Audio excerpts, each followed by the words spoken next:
नमस्कार,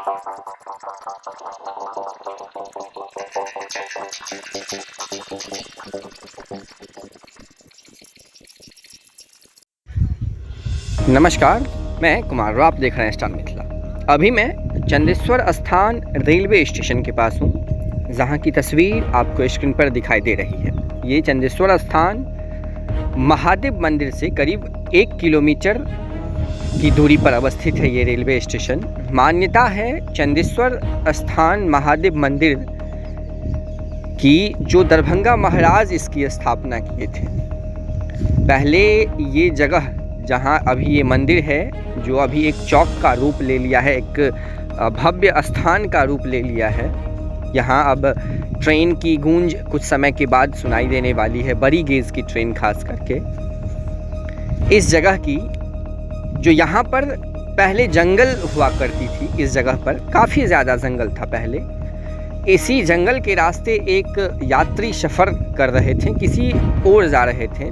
तो जब वो विश्राम करने के लिए एक पेड़ के नीचे रुके, तो स्वयं महादेव उनको स्वप्न में आकर के बताएं, जो मैं इस जगह पर एक पेड़ के नीचे हूँ, यहाँ मेरी दरभंगा महाराज से कहकर स्थापना करवा, जिससे इस जगह का कल्याण हो। कुछ इस तरह की मान्यता है, पूरी जानकारी इस विषय में है नहीं, लेकिन ऐसा ही कुछ इसका खोजबीन करने पर, यहाँ से बातचीत करने पर लोगों से पता चला।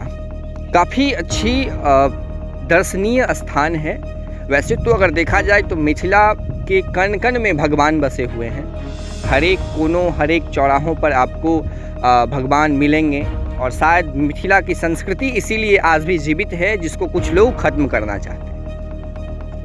इसमें कोई दो राय नहीं है। और इसी जगह तक अगले माह में ट्रेन की परिचालन शुरू होने वाली है, इसकी उम्मीद जताई जा रही है। छोटी गेज की ट्रेनें जब बंद हुई यहाँ पर, तो उम्मीद था जो अगले आने वाले 1 से 2 वर्षों में झंझारपुर से लौखा बाज़ार, जिसकी कुल दूरी लगभग 42 किलोमीटर है, इस पर ट्रेन दौड़ा दी जाएगी, क्योंकि ये रूट काफ़ी महत्वपूर्ण है। नेपाल सीमा से सटा है, कोशी का एरिया है। इस रूट में बाई रोड पहुँचने में काफ़ी कठिनाई होती है। इन सारी दृष्टिकोण से इस रूट को 1 से 2 वर्षों में पूरा करने का लक्ष्य था, लेकिन आज 7 वर्ष से ज़्यादा लगभग हो चुका है, और महज 7 किलोमीटर तक CRS निरीक्षण यानी कि महरैल तक हुई है।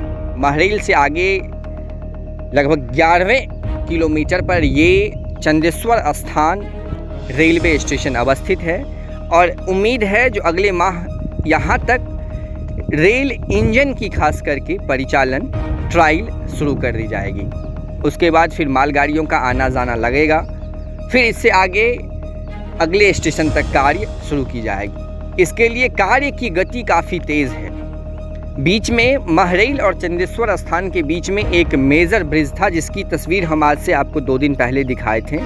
उस ब्रिज पर स्पैन लगाने का कार्य पूर्ण कर लिया गया था। उसी समय स्लीपर लगाया जा रहा है। आज स्लीपर लगाने का कार्य पूर्ण कर लिया जाएगा। ट्रैक उस ब्रिज से पीछे तक लगी हुई है, और फिर ब्रिज से आगे से लेकर के स्टेशन तक पूरा लगा हुआ है, जो आप इस तस्वीर पर देख रहे हैं। पूर्ण रूप से ट्रैक लगी हुई है। अगर मुश्किल से इस बीच में अगर देखा जाए तो 15 से 20 मीटर, बहुत ज़्यादा हो तो 30 मीटर तक ट्रैक नहीं लगी हुई है, जिसका उम्मीद है जो अगले आने वाले 1 सप्ताह में पूर्ण रूप से इसे पूर्ण कर दिया जाएगा। तैयारी कर ली जाएगी ट्रेन चलाने की, और अगले माह के प्रथम सप्ताह में यहाँ तक मालगाड़ी को पहुँचा दिया जाएगा। और इसी के साथ रेल विभाग इस रूट पर झंझारपुर से चंदेश्वर स्थान, जिसकी दूरी लगभग 11 किलोमीटर है, यहाँ तक सफ़र तय कर लेगी। लेकिन सबसे बड़ी बात यह है, जो इसी क्षेत्र से सांसद रामप्रीत मंडल हैं खुटौना से, आज तक इस रूट पर ट्रेन की परिचालन से संबंधित आमान परिवर्तन के कार्य में इतनी ज़्यादा विलंब क्यों हो रही है, इस पर वो आवाज़ नहीं उठाए हैं। दुर्भाग्य है यही मिथिला क्षेत्र का, और इन्हीं लोगों के कारण शायद आज मिथिला क्षेत्र की इस प्रकार की स्थिति बनी हुई है, जहां महज 2 घंटे में काम होना चाहिए, वो 2 महीनों में भी वो कार्य पूर्ण नहीं हो रही है। अच्छी बात है जो यहाँ तक अब चंदेश्वर स्थान तक ट्रेन की परिचालन अगले माह तक खास करके मालगाड़ी जो है उसकी परिचालन शुरू कर दी जाएगी। हालांकि पैसेंजर ट्रेन में अभी इस रूट पर समय लग सकता है। जुड़े रहें आप स्टार मिथिला से। हम बहुत जल्द अगली तस्वीर के साथ हाजिर होंगे जो अपने क्षेत्र मिथिला से होगा। धन्यवाद। आप देख रहे हैं स्टार मिथिला।